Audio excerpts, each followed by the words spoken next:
10 Weeks is a play about a group of 8 young people who are engaged in a course run by the Church of England, where they investigate faith and specifically the relationship between the Christian faith and a sense that there's something missing in their lives, a hole in the middle of them.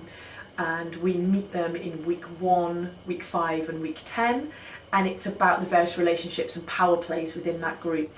And it's also about what happens in the modern world when we confront the notion of the supernatural.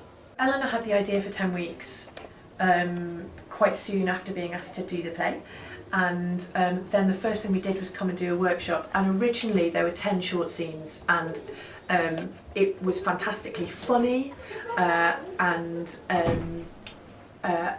the way that it moved between the scenes, it was all about little snapshots of the relationships that happened outside of the room. And the big change, the big journey that we went on was to say to ourselves, let's really get our hands in what happens in the room. What are those conversations about faith and life and morality, and how does that then affect those people depending on the pressures that are on them from outside, and specifically notions of mortality, parenthood, love. And as those things are put into pressure, what happens in that room. So I think one really interesting thing about this project and about this play for me is it's a play written for 8 people. And that's a really, really wonderful and important thing, I think, that new plays are being written for that number of people, because that's a really rare thing in the sector now. And so many writers are not given the opportunity to do that, so that then when they're asked to write for those big stages, they're trying to go from writing 2-handers, 3-handers that are being produced on small stages to those big stages. So I think it's a crucial step. You wouldn't normally, if you were part of a festival, make the show alongside the other people who are in the festival with you, and that's really, really useful.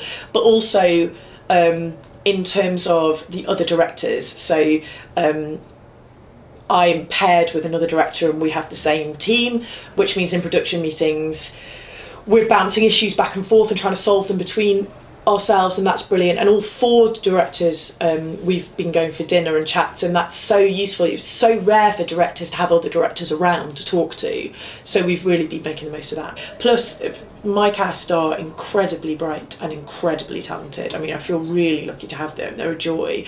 And in fact, I've put songs in my show because we decided to do some singing, because singing's a big part of how young people are bonded together in these courses. And they sounded so amazing. I just thought, I've got to put it in the show. I've got to. So that's been really lovely for me.